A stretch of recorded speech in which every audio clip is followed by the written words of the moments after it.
So we're in front of 425 Marshall Drive. As you can see here, it's a nice little neighborhood. I'm getting snowed on, but nice little neighborhood. Houses are upkept. Private road, so not much through traffic, and you've got some woods and everything around you as well. So as you can see, the outside of the house is brick and siding. So everything's in good shape. I don't see any siding off the tracks. No cracks or issues with the mortar or anything in between the brick. So everything's the way it should be. I'm gonna come on in. It is a split entry. So we'll start with going up and go hit the basement and living area downstairs second. So as we come up here, as pretty typical with a split entry, you've got your railing, your living room area. So it's a decent size. Like here, from the end of the railing, leaving yourself the aisleway, I'd say you've got enough for, it's probably about 10 by 10. So, enough room, you could put a couch there, put a couch about where I'm standing, have your TV there, or if you wanted you could have your TV there, couch there, or put a U and put something here. I mean, there is options there. Here's your dining room with your pretty typical chandelier for the age of the house. So again, enough space you could get probably comfortably an 8-person, a table that could seat up to 8, maybe 10 comfortably, but that would be about it. Windows are pretty new. I'd say they're no more than 10 years old. So something you don't have to worry about for quite a while. We have the kitchen area here. So you do have room if you want to put an island, some extra storage, like a cabinet. That would all be doable right here. So, and then you have only a little bit of counter space, a little bit on that side, the corner there to really work with, a little bit there. So an island here, which this looks like it was originally with the light there made to be more of like a sitting area with a bench or something, but I would say put an island there. And, or if you really wanted to go, you could even add cabinetry the whole way around and give yourself a ton more room to work with and a good amount more storage. So this is just your coat closet. Nothing all that surprising there.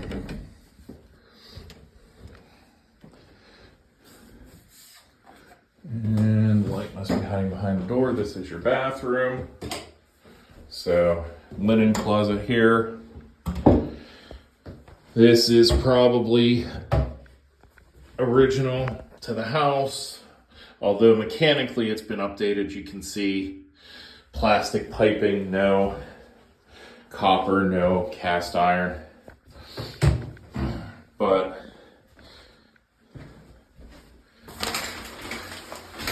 the shower has been done. It is tile work. So it is a custom tile job. So it's still in good shape. Not seeing any spots where like there's needed to have even just basic caulking. Like it's all in good shape here. Nothing to worry about there. Newer fixtures at some point, or you could just refinish the tub if you don't like that color and have it covered over. So it looks like this pocket door half works, but we will just go in through the big door then to the bedroom that bathroom connects to, which is this bedroom. So you do have tub access there to the plumbing, so you don't have to tear out walls if any work needs done on the shower and tub. You do have double closets here, so good amount of storage space in this bedroom. Standing in the corner, again with split entries, you're always gonna have mediocre bedroom size. At best, you're never gonna have huge bedrooms just because your living area and your bedrooms, like living room, dining room, kitchen, and you're squeezing in you typically 3 bedrooms, so the bedrooms can't be huge. This I'd say it's probably 12 by 10, eyeballing it. We come into the second bedroom. Again, I'll stand in the corner for you. Just the single, it's double wide closet, so a little bit less storage space, but still a decent amount. You have a little bit of the unique shape with the bump out there for the door. But I'd say this is probably 8 by 10, 10 by 9, 10 by 8, somewhere in there.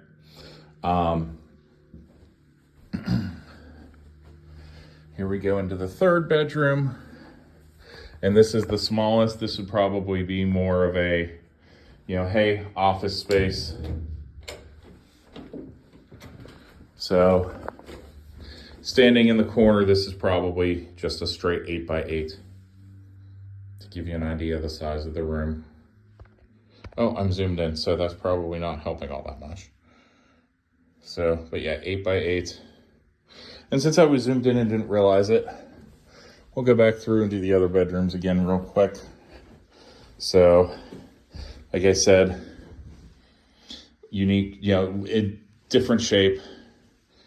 Probably, that 10 by 9, 10 by 8, straight 8 by 8 in the other bedroom. And then this is your big 12 by 10.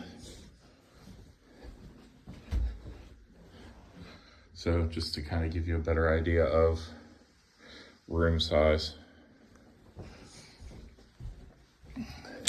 Do have an attic fan here. Controls are here. So you can set a timer, and the switch here actually seems to make it run.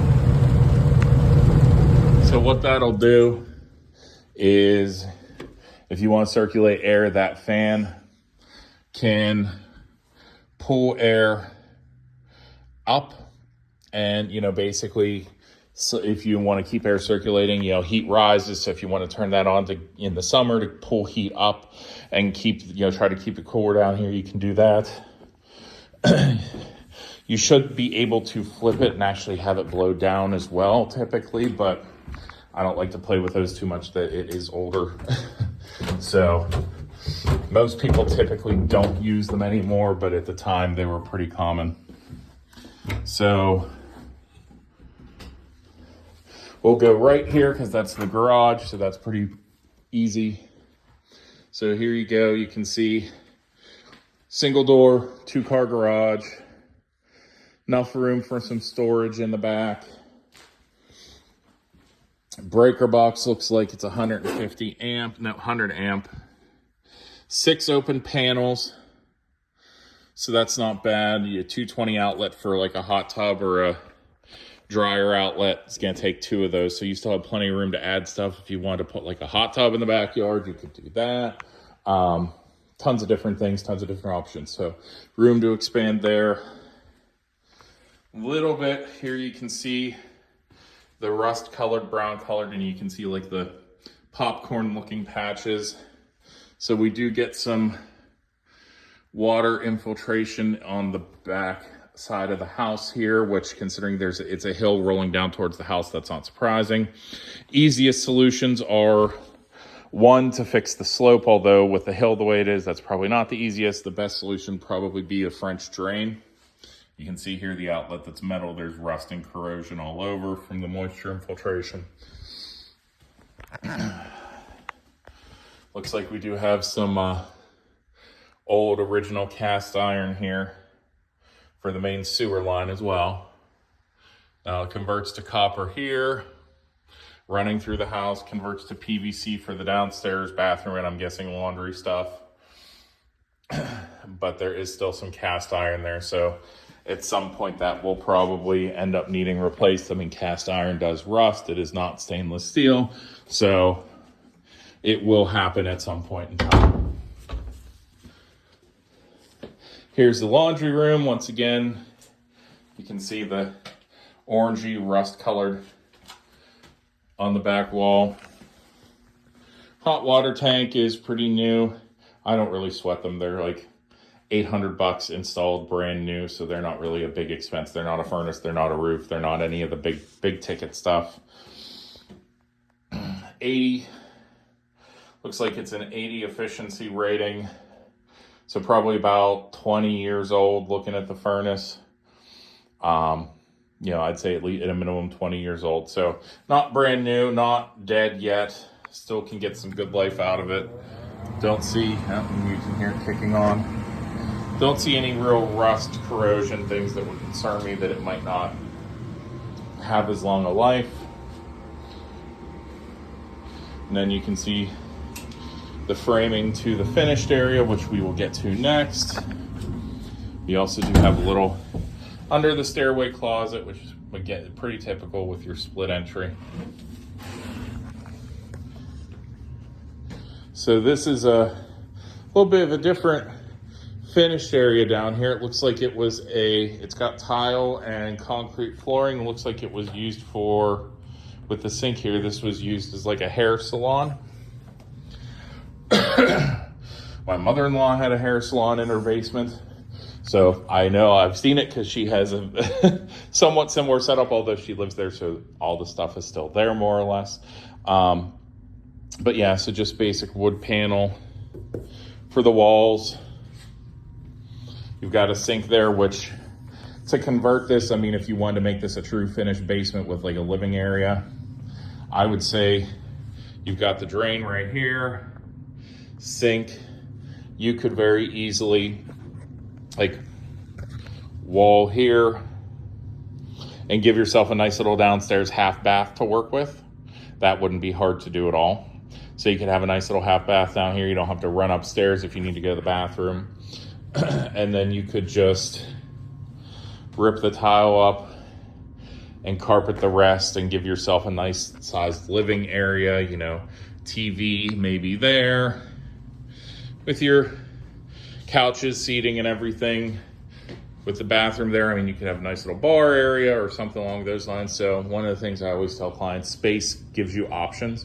So you have options to work with down here.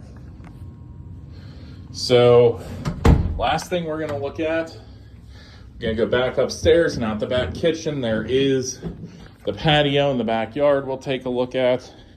But since it's snowing and wet out, I didn't wanna, track the wet shoes back through everything. So I'm gonna do this and then scoot my way on, going on as little carpet as possible to finish up, but here we go. So you do have a little deck area, big enough for a 4 or 6 person table. You'd be able to have your grill area, decent amount of space. Air conditioner looks a bit newer. Yeah, American Standard. I'd say it's probably 5 to 10 years old. Again, there's snow on it, so it's not making it too easy to look at. You do kind of have the second level on the hill there, although getting up there would be some fun. Trying to get up there there's no stairs or anything. You can see the mason stone or cut stone retaining wall has had some issues and kind of crapped out. So there's going to be some erosion probably. At some point you'll need to have a new retaining wall put in. It's not bad. The second level kind of makes it so you don't have to worry about the whole hillside coming down unless something really catastrophic happens. But at this point, you can see the walls. The wall is kind of given up, it's done. So that is the house pretty much in a nutshell. We'll just take a look at the back real quick. Roof doesn't look too old. It's wet and there's some snow on it, so it doesn't make it as easy to eyeball, but I'd say roof-wise, there's one section here where there's a little bit of lifting to the shingles right there above my finger that you can see. It happens sometimes, windstorms, things like that. That's not all that terrible, but the roof with the peak at the top too, you can see that's something that's only been done for the last 15-20 years. I'd say the roof's probably about halfway through its life. I'd put it about 10 to 15 years old. Typical life of a roof is 30. So again, not something you have to worry about in the near future, but something to be aware of. So if you have any questions, let me know. That is the house in a nutshell. And if you have any questions or anything else if you want to physically come see it in person, let me know.